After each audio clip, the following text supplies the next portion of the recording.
ሜላትን ያሳድባታል፣ ሳምሪን ያሳድብ። በቃ አሁን ሜላትም ከእሷ ታንሳለች ብዬ ባልልም ትልቅ ሰው ናት ሜላት፣ ትንሽ ልጅ አይደለችም።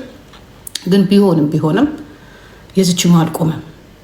ገባችሁ? አልቆመም። ስላልቆመ ተጠንቀቁ። አንዳንድ ሰዎች አልቆመም፣ ግን የልዕልቴ ግን ቆሟል።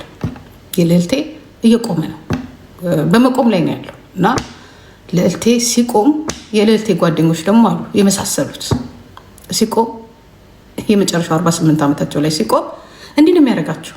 ከዛ ይመጡና ይላሉ ይጮሃሉ እና የኔ አልቆመም። እንደ ባቆማችሁልኝ። አሁን እንደዚህ ቁጭ ብዬ ስታዩኝ የቆመ መሰላችሁ? ችግር ተፈጥሮ እኮ ነው ሰሞኑ ምለው። አልቆመም። ምነው በቆመ እንደው በቆመ በስለት በቆመ አይሰራምም፣ አይቆምም። ምን ሳስበው አይሄድምም፣ ሰው አይሰራምም፣ አይቆምም። ይሄ ግልጽና አጭር ነው የምነግራችሁ። የሚሰራም አይመስለኝም፣ ግን በቃልህ ይዞታል እና የምታስቆሙት ነገር ካለ አስቆሙልኝ። ይህ ሆዳችንን ቆርጦ እንደዚህ ስር አድርገን ነው ከትናንት ጀምሮ ሲያነጫነጫን ነበረው። አስቆሙት፣ ተባብረን እናስቆሙ።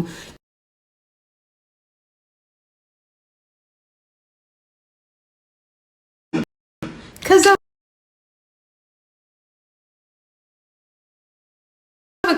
ትላላችሁ የት አባቱ ማታ ጠዋት ምን አባቱ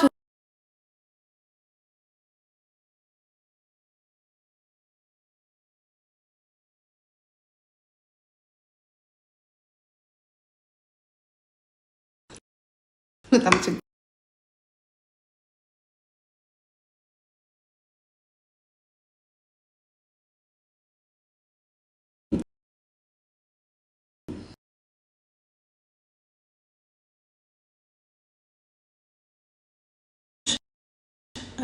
አይኑ አውቃለሁ። የተቆጣችሁት ትላልቅ ሰዎች ናቸው እንዳልኳችሁ። በመቆምና ባለመቆም መካከል ያለ ሰዎች ከኔም ጭምር እኮ ነው። በመቆም ባለመቆም መካከል ያለን አሮጊቶች በጣም እንጮሃለን፣ እንጫጫለን። ገባችሁ? ምክንያቱም ሆርሞን ሲቀየር ነው። በጣም አሁን ከዚህ ነገር ላይ ርቀት ያላቸው ሴቶች ቁጭ ብለው ያሉ ግፋቢ ማዲያታቸውን እንዲያደርጉ ነው የሚሄድ እና እኔ በብዙ መልኩ አየዋለሁ። ያ እንደ እናት የሚቆጡ አሉ፣ ልጆች ይጎዳሉ ብለው አስተያየት የሚሰጡ አሉ፣ በተለያየ መልኩ።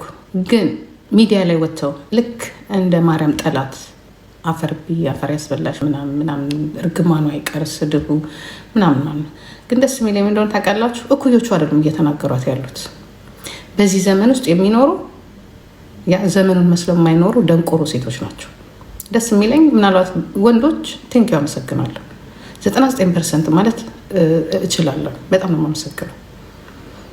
ምናልባት አንድ ወንድ የሚመስል ሴት ቁጭ ብሎ ሊናገር ይችላል፣ ወይ 2 በቁጥር ከባለቤቱ ጋር 3።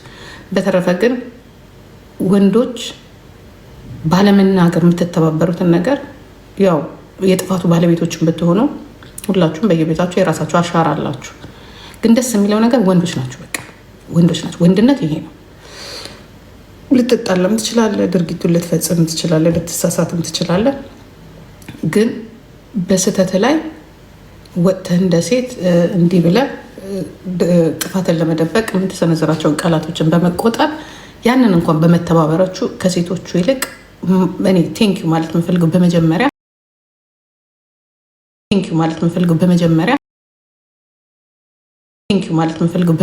በመቀጠል ደግሞ በሳምሪ እኩያ ያሉትን ወጣት ሴቶችን በጣም ነው የማመሰግነው። ከአንዳንድ ሴተኛ አዳሪዎች ህይወታቸውን ያልኖሩ ጉልቻ ቢቀየር ወጣ አያጣፍጥም። ያ እናንተን አይደለም፣ እናንተን አይመለከትም። ሰማይ ላይ ብትወጡ መስራትም መኖርም የማትችሉ እናንተን አይደለም። ኦኬ፣ መልካም ወጣቶች በሳምሪ አስተሳሰብ ውስጥ ያሉት ነገሮችን በጥሞና የሚያዳምጡና የሚያዩትን ወጣቶችን አመሰግናለሁ። በተረፈ እንደኔ ቆርቆ እንዳሮጊቶች ለፎሎ እና ለትናንሽ የቲክቶክ ገንዘብ ብላችሁ ራሳችሁ የምትሸጡ ለመታወቅ የምትፈልጉ የራሳችሁ ችግር ያለባችሁ በሽተኞችን አይደለም። ምክንያቱም ችግራችሁን ወጥታችሁ በራሳችሁ አፍ መናገር የማትችሉ ችግራችሁን ወጥታችሁ ልትናገሩ የምትችሉት ወይ በእንደ ሚላት ያለው ነው ወይ በእንደ ሳምሪ ያለው ነው ወይ ደግሞ በሌላ። በነገራችን ላይ ለየት የሚያደርገው አዎች ልጅ ቆንጆ ናት። ሚላት በጣም ቆንጆ ናት፣ በጣም ቆንጆ ናት። ግን እንደናንተ የወረደች አይደለችም፣ ውርደታም አይደለችም። እንደናንተ ቁንጅናን የምታውቁት በምን ታውቃላችሁ? ተመራጭ መሆኗን የምታውቁት ራሱ ሶስተኛ ባል ስታገባ ሶስተኛ ወንድ። እናንተ ግን ለአንድ ወንድ ታለቅሳላችሁ። ልቤ ልካቸው። ቆንጆ ሴት እድሉ አላት። እድሉ ሲኖራት ደግሞ እንደናንተ ቆረቆ እንዳለ አይደለም የምትወድቀው። የመጀመሪያው በጣም የታወቀ ማንም ኢትዮጵያ የሚወደው ያ ጸሐፊና ደራሲ በጣም ቆንጆ ልጅ ነው። በጣም ያምር ነበር ድሮ እንዲያውም እሱ ነው። ሁለተኛውም ደግሞ አይ ዶንት ኖ የሆነ ሌላ ሰው ነበር መሰለኝ። ሶስተኛው ደግሞ ያው መልካም ሰው ነው፣ ጥሩ ሰው ነው ማለት። መልካም የሚያስብለው ሰው ምን እንደሆነ ታውቃላችሁ? ሰዎችን መረዳት የሚችል እና ምናምን አይነት ነገር ሰው ጋራ ነው ግንኙነት ያላት። እንደናንተ አትሊስት ስለ ጥፋቱ እንኳን ቢነገር ሚስቱ እንኳን ስቲል የምትመሰክርለት ናት። ስለወደደችው ነው ወጥታም ያልተሳደበችው፣ ወጥታም ያልረገመችው፣ ወጥታም ለእናንተ ረካሾች በደሏን ያልተናገረችው። እናንተ ናችሁ በደልሽን ተናገር ብላችሁ እየኮተኮታችሁ ያላችሁት። በዚህም በዛም የልጆቹ እናት ክብር አላት። ክብር ስላላት ነው ስለ ውዱ ባለቤቷ ትፍታም አትፍታም ወጥታ ያልመሰከረችበት። እንደናንተ ያላጠለጠለችው አቅሙ አቷት አይደለም፣ አቅሙ ስላጣች አይደለም። ምናልባት መልካም ነገር በውስጣቸው ያለፈ ነገር ስላለ ነው። ገበናቸውንም ለመደበቅ ፈልጋ ሊሆን ይችላል። እናንተ ግን ምናችሁም ስላልሆነ ስለሱ ምንነትም ስለማታውቁ መልካምነቱንም ስለማታውቁ ነው እንደዚህ ወጥታችሁ በእናንተ ዝቅ ባለ አፍ ሰውየውን እንደዚህ የምታጠለጥሉት። ያንን ደግሞ የሚያመለክተው ምንድን ነው? የሚስቱን መልካምነት። በቃ ሚስቱ መልካም ሴት እንደሆነች ነው። ሚስቱ እንደናንተ ክርስትናን መጠቀሚያ አይደለም ያደረገችው፣ መሳደቢያ አይደለም ያደረገችው። በተለይ ክርስቲያን መሆኗን በእሷ ማየት ይቻላል። ክርስትና ዲፌንድ ባታደረገውና እዚህ ጋር ባትከላከልም ባለመናገር ግን ወጥታ አገዘዋለች። ለዚህ ነው እኛ እናንተን አናምንም የምንለው። አናምንም። ተጎድታም ከሆነ ከጉዳቷ በስተጀርባ ደግነት አለ ማለት ነው። የእሷም ደግነት ሊሆን ይችላል፣ የእሱም ደግነት ሊሆን ይችላል። መንፈስም ደግሞ እግዚአብሔር ደግሞ ስቲል ነው መሀላቸው ስላለ ነው እንደዚህ እንትን የሚለው እየታገለላቸው ያለው። ግማሹን ዝም በማስባል እናንተን ደግሞ በማስለፍለፍ መንፈስ እግዚአብሔር መንፈስ በነገራችን ላይ የእግዚአብሔር በረከት እየሰራ ነው መሆኑን ነው የሚያሳየው። ያ ስለዚህ ከቻላችሁ ቀጥሉ፣ ለፍልፉ። ምክንያቱም መለፍለፍ መብታችሁ ነው። ምክንያቱም ፎሎ የምታደርጉት በዛ ነው።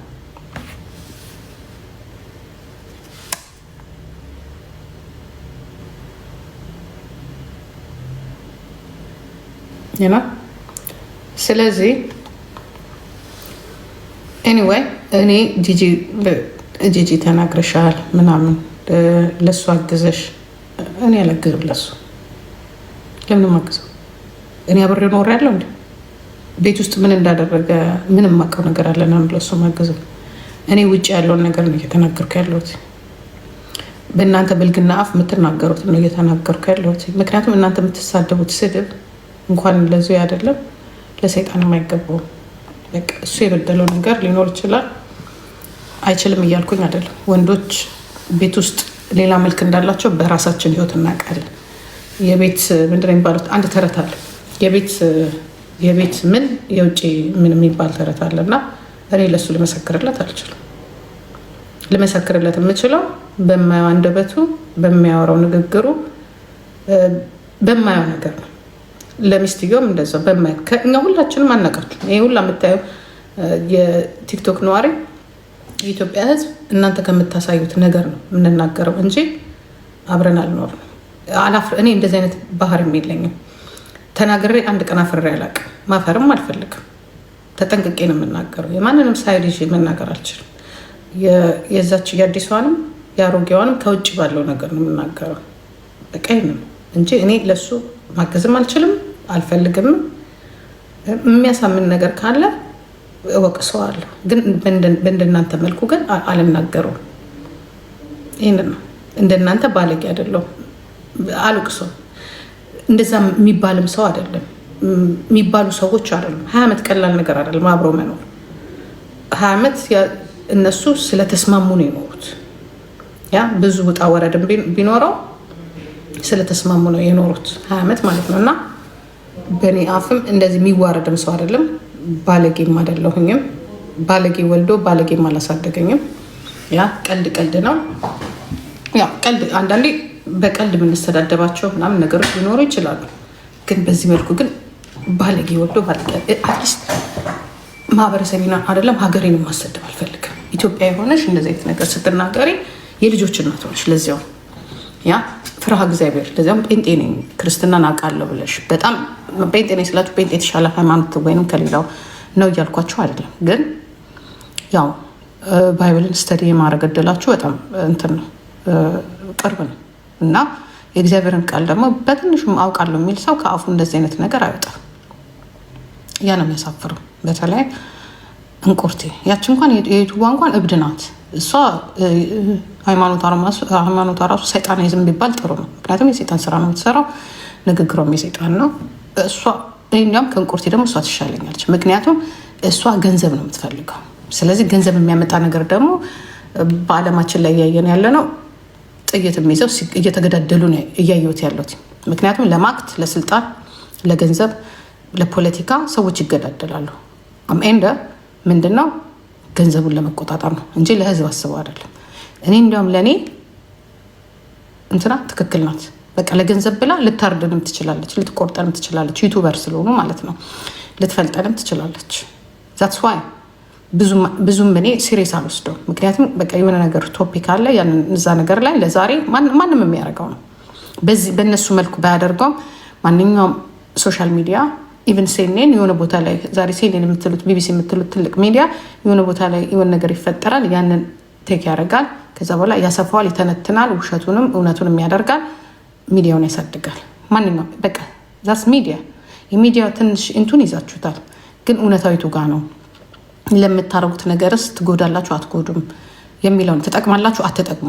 ልዩነቱ እናንተ ከሌላው ሚዲያ ከተሻሉት ሰዎች ከምንላችሁ ከጆርናሊስቶች ወይም ከሾ ሰዎች የእናንተ ለየት የሚያደርገው ምንድነው? ጥቅም የሚላችሁም ጉዳት የሚላችሁ። እናንተም አትጠቀሙ፣ ሰውንም አትጠቅሙ። እናንተም ገንዘብ አታገኙ፣ ሰውም እንዲያገኝ አታደርጉም። አምኤንደ ባለቤቶቹን ላይ ነው ችግር የምትፈጥሩት። አስበለሽኝ ነበር በቃ ጭቅጭቅ ትፈጥሩባቸዋላችሁ። እውነታውን የሚያውቁት እነሱ ናቸው። ስለዚህ እኔ አይዶን ነው የተናገርኳት ነገር የለም፣ ልናገራትም አልችልም። ሲሪየስ ላይ አንደኛ እኔ ሴት ነኝ፣ እናት ነኝ፣ ልናገራት አልችልም። የኖርኩት ኖሮ ነው፣ ከኔ አልፎ ልጄ የኖረችው ኖሮ ነው። እንዴት አድርጌ ነው ወንድን አግዤ የምናገረው? ወጥታ ግን እሷ ከተናገረች ከእሷ ከሰማው ያ ተበድያለሁ ካለች እኔ በምን መልኩ እንደምናገር አውቃለሁ። አለቀ። ያ በምን መልኩ እንደምናገር አውቃለሁ። ግን ከእሱ የሰማት ነገር ስለሌለ ምንም ነገር አልናገርም። እግዚአብሔር ለነሱ ይሆንላቸው ነው። ባለፈው ያናደደኝ ምንድን ነው እና የተናገርኩበት ምክንያት እዛ ጋራ ወጥተሽ አንቺና አባሃና አንድ ናቸው ያልኩት ምንድን ነው በሰው ነው የምታናገሩት፣ ለምን ወጥተሽ አትናገሪም ነው ያልኩት። ወጥተሽ አትሊስት ወይ አትንኩት፣ እኔ ራሴ ጨርሰዋለሁ፣ ወይ ደግሞ በህግ ሂጂ ነው ያልኩት። ያለቀ በቃ። በተረፈ ግን እሷን የሚያስቀይም ነገር አልተናገሩም። ሁለተኛው ደግሞ ምናልባት ወንድ ልጅ ነው ያልኩት። የእሷንም ስም ወንድ ልጅ አልኩኝ። ምናልባት ወንድ ልጅ እንደዚህ ፊት ለፊት የሚያወጣው ፈርሙቱን ነው ግምት ማለት ነው። ምንድን ነው ያልኩት? አንዳንድ ወንዶች ሚስቶቻቸው የሆነ ነገር ሲያደርጉ አይናገሩም፣ ግን በተግባር ያሳያሉ። ሴት ልጅ ግን አታረግም ያንን። እና ምናልባት እኔ ያልኩት ምንድን ነው ምናልባት እሷ ተሳስታ የሆነ ቺት አርጋበት ሊሆን ይችላል። ምክንያቱም የሰው ልጅ ምን ያህል መንፈሳዊ ቢሆን የሚወድቀው በእንደዚህ አይነት ነገር ስለሆነ ነው። ይህንን ታውቃላችሁ። እንደዚህ አይነት ነገሮች መንፈሳዊ ቦታዎች እንደሚበዙ ታውቃላችሁ። ምክንያቱም እነሱ ንስሐ መግባት እግዚአብሔርን እጃቸው ላይ እንዳለ ነው የሚቆጥሩት። የሆነ ነገር ያጠፉና በንስሐ እንነጻለን የሚሉት ነገር አለ። ገባችሁ? በቃ ንስሐ እንገባለን፣ ሰይጣን አሳስቶናል። ስህተታቸውን ወደ ሰይጣን ያደርጋሉ፣ እርማታቸውን ደግሞ ንስሐውን ደግሞ ወደ ኢየሱስ ያደርጉታል። እና እንደዚህ አይነት ነገሮች ይበዛሉ። በተለይ በቤተክርስቲያን፣ በቸርች፣ በጣም በመንፈሳዊ ሰዎች ላይ ይበዛል። ስለዚህ ምናልባት እሱ እንደዚህ ፍጥጥ ብሎ ዛሬ ከዚች ጋር የሚጠረጠረው እኔ አላየሁም። የሚታማ እኔ ኢቨን ዛሬ ከሜላት ጋር ነው ብትሉኝ እስካላየው ድረስ ኢቨን ራሱ የሆነ ነገር ሆኖ እስካላየው ድረስ አላምንም። ይሄ እኔ ባህሪ ነው፣ አላምንም። ስለዚህ ምናልባት እሱ እንደዚህ ደፍሮ የሚወጣውና እንደሚያደርገው ምናልባት እሷ ጋር የተፈጠረ ነገር አለ ወይ? በጣም ጨዋ ልጅ ልትሆን ትችላለች። እኔ ኦሮሞቱን ለምን እኔ ስትፈልግ ለምን እናቴ ከመጣችበት ወለጋ አትመጣም? አይ ዶንት ኬር። እኔ የምቆመው ለእውነት ነው፣ ለእውነትና ለእውነት ነው። አያገባኝም። እኔ ከዚህ በኋላ ዘር ባናቱ ይተካል፣ አያገባኝም። ለእውነት ነው እንትን እምለው። እኔ ምንድን ነው ያልኩትኝ ከይሁዳብ ጋር ሆነን እሱን እንደዚህ ፊት ለፊት የሚያስወጣው ነገር ማለት በቃ እሷ ጋራ የሆነ ነገር አርጋ በቃ ንስሐ እንግባ የሚሉት ነገር አለ። እሱ ሆኖ ይሆን እንደዚህ እንትን ያላለው እና በጣም ደግሞ የሚገርመው ይሁን ነገር ደግሞ ብላችሁ ከእሱ ጋር ስትጻጻፉ ለእግዚአብሔር ሰጥቼዋለሁ ነው የሚለው። በቃ ይችናት መልሱና እግዚአብሔር ብርሃንን ያመጣል ምናምን በቃ የሆነ ያሳዝናል የሚናገረው ነገር። ይህ ሰውዬ ምን ሆኖ ይሆን ብዬን ያሰብኩት። በድለዋለች አይደለም በድለዋለች ማለት ምናምን፣ ግን የመንፈስ በደል የለም የእሱሱ ሊኖር ይችላል። ግምት ነው፣ አረገች እያልኩኝ አይደለም፣ ግምት ነው። ያ ደግሞ ግምቴ ነው ማለት እሷን ወደፊት የማያስወጧት ችግሮች ይኖራሉ ወይ አላማዋትም። አንዳንዴ ከባለቤታችሁ ወይ ከባላችሁ ወይ ከወዳጃችሁ ወይ ከቦይፍሬንዶቹ ጋራ በመሀል ክፍተት ሲፈጠር አጠገባችሁ እንደ ፓስተርም እንደምን የሚሆንና የሆነ ጨለማ ወይ ማታ ላይ ሰዎች ነን እንወድቃለን። ምክንያቱም የማንችለው ነገር ቢኖር ያ ስለሆነ ብዙ ነገር ላናጠፋ እንችላለን፣ ግን የሚያስገድዱን ነገሮች ግን እነዚህ ናቸው እና በሰይጣን እናሳበባለን ሁል ጊዜ እና ይሄ ነገር ደግሞ በመሀል ከዛኛው አካል ድክመትም ሊሆን ይችላል፣ እንክብካቤ ማጣት ሊሆን ይችላል፣ የተለያየ ነገር ሊሆን ይችላል። የባል ወይንም የሚስት ችላ ማለት ይህን ነገር ያስከትላል። በቃ ይህንን የተናገርኩት ይሄ ደግሞ ግምት ነው እንጂ እኔ ኔቨር እሷን እንዲህ እንኳን አርጋ ቢሆን አለቅሳትም። ሞቅስ ሴት አይደለሁም። ምክንያቱም ላይፍ ስለገባኝ እኔም በሆን ስለማረገው እኔ ማንም እኔም እኮ ትልቁ ኃጢአተኛ ነኝ። ያረገችበት የራሷ ምክንያት አለ። ፍቅር አታ ሊሆን ይችላል። ለዚህ ነው ሴቶች ሁል ጊዜ ወንዶች 3-4 ጊዜ ቺት ሲያደርጉ ምንም አይባሉ። ሴት ስታረግን እኔ እንደውም እንደዚህ ካረገች ከጎኗ ነው የምቆመው። የሚያጣችው ነገር አለ፣ ምናልባት በአልጋ የደከሙት ነገር አለ፣ የተራራቁት ነገር አለ፣ ፍቅር ቀዝቅዞ ሊሆን ይችላል ምናምን ነገር ደግ አረገች ልምለው አርጋ ከሆነ ነው። ግን መለያየቱ ደግሞ የተሻለ ነው። እኔ እናንተ በዚህ ነገር በቃ እንትን ሊያደርግ ስለማይችል ያ ማለት ይችኛዋ ትበልጣለች ማለት አይደለም። በቃ ምን ያህል ቆንጆ ብትሆን የሆነ ሰዓት ላይ የሚቆመው ሁሉም ነገር ይቆማል። ይህንን አምናለሁ። አንድ ማላምነው የማይቆመው የማያልቀው የእግዚአብሔር ፍቅር ብቻ ስለሆነ በቃ ፍቅር ምድራዊ ነገር በሙሉ ሟች ነው፣ ያልቃል። ሲያልቅ አያምርም እንጂ ያልቃል። የማያልቀው የእግዚአብሔር ፍቅር ነው። ስለዚህ ይህንን ገምቻለሁ። ይህንን ደግሞ አሁን ደግሜ ተናግሬዋለሁ። ስለዚህ እኔ I love you, I respect you። በጣም ነው የምወደሽ፣ በጣም ነው የማከብረሽ፣ እህቴ ነሽ እና ምናምን ነገር ግን አንተን አይደለም አላጨበጭብም። ሰው ደግሞ ለወደደው ነው። ሰው ከወደደው ለዛ ሰው ቆንጆ ናት፣ ቆንጆ ናት። ግን ቆንጆ ማለት ደግሞ ለእኔ ፓኬት ነው። ቆንጆ ማለት ለእኔ ፓኬት ነው። ከዚህ በላይ ብቻ አይደለም ወይ ከዚህ በታች አይደለም ምናምን በቃ ፓኬት ቆንጆ። አንዳንድ ጊዜ አንዳንድ ሰዎች ቆንጆ የሆኑና ልክ አሻንጉሊት በቃ አሻንጉሊት ቆንጆ ነው፣ ግን ብታወራው ጥሩ ምርስ አታገኝም፣ የሆነ ቆንጆ ነገር አታገኝም፣ አያስቅህም፣ አያስለቅስም ምናምን። እንደዚህ አይነት ቆንጆና አለ። ግን ከወደዳት እሷም ቆንጆ ናት። ግን ሌሎቻችሁ ለምንድን ነው የዚህን ያህል የምትሄዱት? አይገባኝም። ምክንያቱም ያጣችሁት ነገር አለ በቃ እና ጸቤኔ ከነሱ ጋር እንጂ ከእሷ ጋር